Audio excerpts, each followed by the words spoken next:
Hello friends, पुनः आप लोगों का एक बार स्वागत है। आज हम शुक्लोत्तर युग पर बात करने वाले हैं, चर्चा करेंगे, अध्ययन करेंगे। इसके पहले हम प्राचीन युग पर कर चुके हैं, जिसकी लिंक डिस्क्रिप्शन में दी जा रही है। आज साहित्यिक हिंदी क्लास 12th पर हम चर्चा करेंगे, जो लगभग 10 वर्षों का प्राचीनतम प्रश्नों का हल जो है आप लोगों को मिलने वाला है। तो अभी हमारे चैनल को सब्सक्राइब कर लीजिएगा, वीडियो को लाइक कीजिएगा। आइए वीडियो को प्रारंभ करते हैं। पहला क्वेश्चन लेते हैं।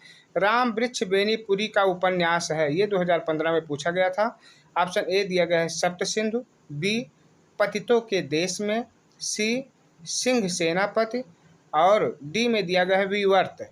तो राम वृक्ष बेनीपुरी का उपन्यास है, इसमें से मुझे ऑप्शन चुन करके लिखना है और सही पर ही टिक करना है, जिसमें बहुत सारा नंबर प्राप्त हो, क्योंकि इंटरमीडिएट में आपको पूरे 100 नंबर के पेपर हल करने होते हैं। और बेहतर नंबर पाने के लिए आप वीडियो को बिना स्किप किए देखेंगे, निश्चित रूप से आपको जो है इसमें पूर्ण रूप से लाभ मिलने वाला है। तो इसमें हमारा ऑप्शन बी सही हो जाता है, पतितों के देश में। तो आप हमारे वीडियो को जो है बिना स्किप किए देखते रहेंगे तो आप निश्चित रूप से सफल होंगे। अगला प्रश्न ले लेते हैं। मैला आंचल किसकी रचना है, 2015 में पूछा गया था। ऑप्शन ए दिया गया है महावीर प्रसाद द्विवेदी की, बी में दिया गया है अज्ञेय की, सी में दिया गया है फणीश्वर नाथ रेणु की और डी में दिया गया है सरदार पूर्ण सिंह की। तो इसमें भी मुझे सही पर ही टिक करना है, जिससे हमारे मार्क्स में कोई कमी ना आने पाए। तो अगर हम सही सभी का जवाब दे देते हैं विकल्प वाले में, तो हमें पूर्ण नंबर मिल जाता है और हम परीक्षा में एक उच्चतम स्कोर को प्राप्त कर लेते हैं। इस प्रकार हमारी भूमिका आगे बढ़ जाती है। तो इसमें हमारा ऑप्शन सी सही है, फणीश्वर नाथ रेणु की। अगला प्रश्न लेते हैं।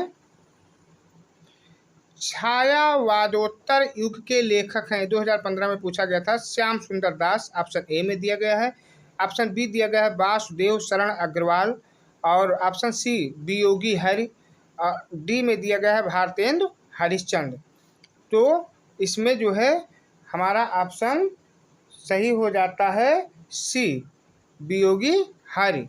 तो इस पर हम टिक करके अपने उत्तर का सही जवाब देंगे और इस प्रकार से जब एक सही जवाब हमारा मिलता है तो हमारा एक नंबर आगे बढ़ जाता है। तो इसमें ऑप्शन हमारा सी सही हो जाता है, वियोगी हरि।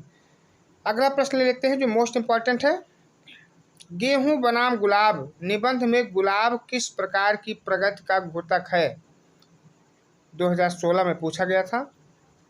ऑप्शन ए दिया गया आर्थिक, बी दिया गया है सामाजिक, सी दिया गया है सांस्कृतिक, ऑप्शन डी दिया गया है राजनीतिक। इसी प्रकार से आपको 4 ऑप्शन मिलेंगे और सही पर ही मुझे टिक करना होता है।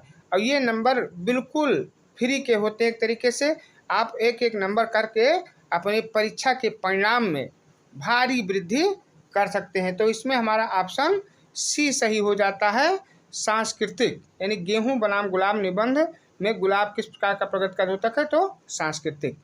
ऑप्शन अगला में दिया गया कन्हैयालाल मिश्र प्रभाकर की रचना नहीं है, 2022 में पूछा गया था। ए दिया गया है आकाश के तारे, बी में दिया गया है माटी हो गई सोना, सी में दिया गया है मुक्तिबोध, डी दिया गया है भूले बिसरे चेहरे। तो कन्हैयालाल मिश्र प्रभाकर की रचना नहीं है, पूछा गया है नहीं है। तो इसमें से मुझे बताना है कि कौन सी रचना जो है कन्हैयालाल मिश्र या प्रभाकर की नहीं है। इसमें ऑप्शन हमारा सही हो जाता है सी मुक्तिबोध। मुक्तिबोध कन्हैयालाल मिश्र प्रभाकर की रचना नहीं है। अगला प्रश्न लेते हैं। डॉक्टर हजारी प्रसाद द्विवेदी का आलोचनात्मक ग्रंथ है, 2022 में पूछा गया था। ऑप्शन ए दिया गया है चारु चंद्रलेख, ऑप्शन बी विचार प्रवाह, सी हिंदी साहित्य की भूमिका, डी साहित्य का मर्म।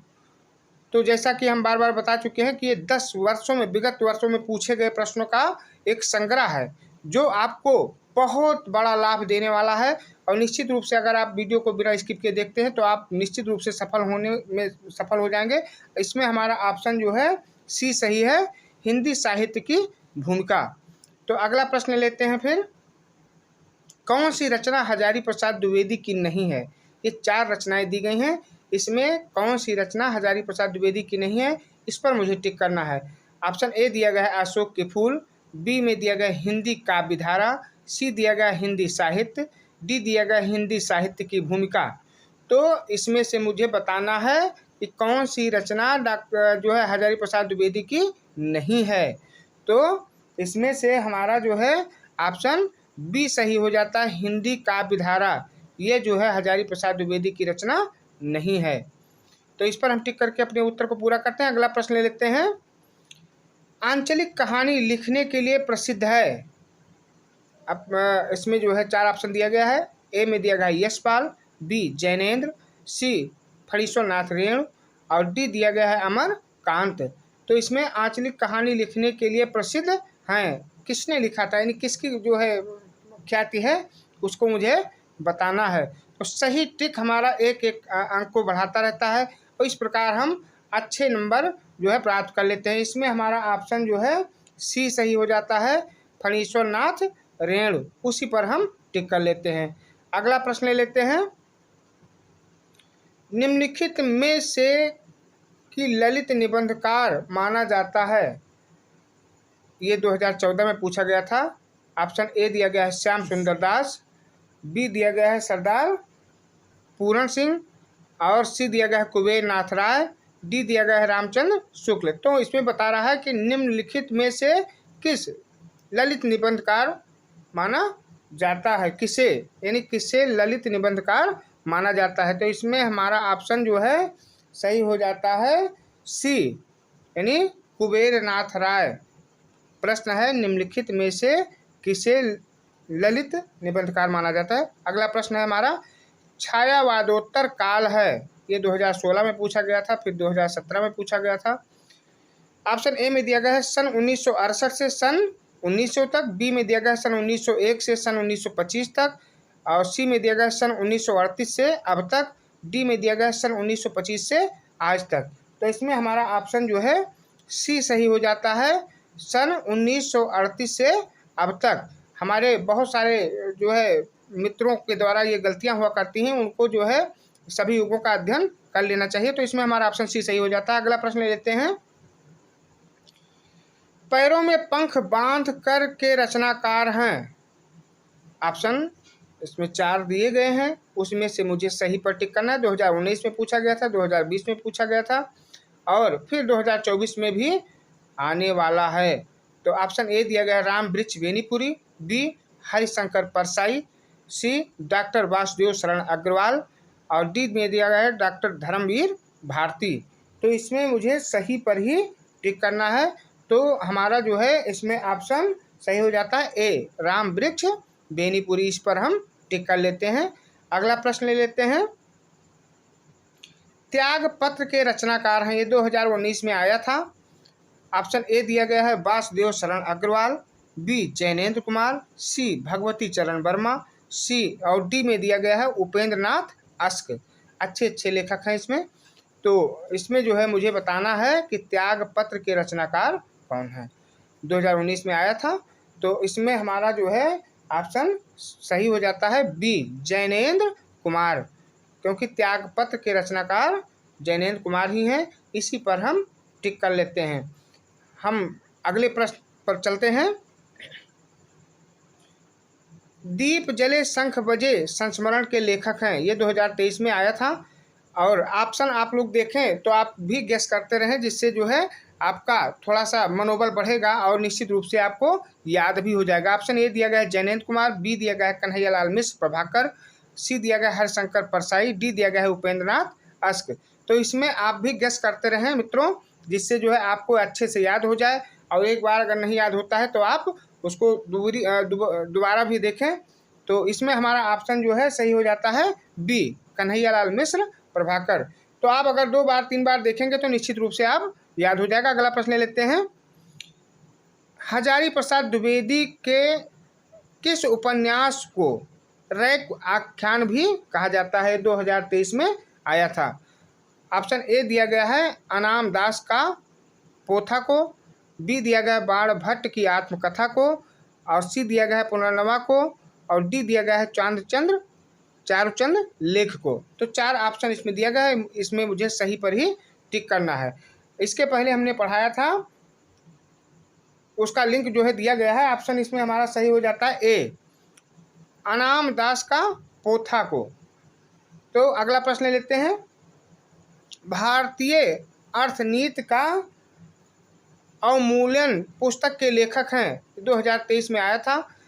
ऑप्शन ए दिया गया है doctor APJ Abdul Kalam, B दिया गया है प्रोफेसर जी सुंदर रेड्डी, सी दिया गया है पंडित दीनदयाल उपाध्याय, डी दिया गया है रामधारी सिंह दिनकर। तो हम बता रहे थे कि इसके पहले हम प्राचीन काल को पढ़ा चुके हैं, और अगर आपने वीडियो नहीं देखा है तो इसकी लिंक डिस्क्रिप्शन में दी जा रही है, उसको टच करके आप पढ़ सकते हैं। तो इसमें हमारा ऑप्शन सही हो जाता है सी।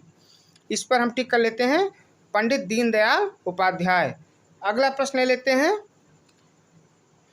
पंडित दीनदयाल के पिता थे, ये 2023 में आया था। ऑप्शन में दिया गया है किसान, बी में दिया गया लिपिक, सी हेडमास्टर और डी स्टेशन मास्टर। तो मुझे इसमें बताना है कि पंडित दीनदयाल जी के पिता क्या थे, यानी उनका पेशा क्या था। तो इसमें जो है हमें सही ऑप्शन पर ही टिक करना है। तो हमारा सही ऑप्शन है इसमें डी स्टेशन मास्टर, क्योंकि पंडित दीनदयाल जी के पिता जो है एक स्टेशन मास्टर थे। ये मुझे बहुत अच्छे से याद कर लेना है, और ये एक एक नंबर मेरे जो है आने वाले परीक्षा को एक उच्चतम स्कोर की तरफ ले जाए। अगला प्रश्न ले लेते हैं। डॉक्टर हजारी प्रसाद द्विवेदी निबंधकार हैं, ये 2023 में आया था। ऑप्शन ए में दिया गया है शुक्ल युग के, बी में दिया गया है भारतेंदु युग के, सी दिया गया है शुक्लोत्तर युग के, और डी में दिया गया है द्विवेदी युग के। तो जैसा कि आप देख रहे हैं वीडियो में हम बहुत ज़्यादा आप लोगों को पथ से भ्रमित करने का कार्य नहीं कर रहे हैं।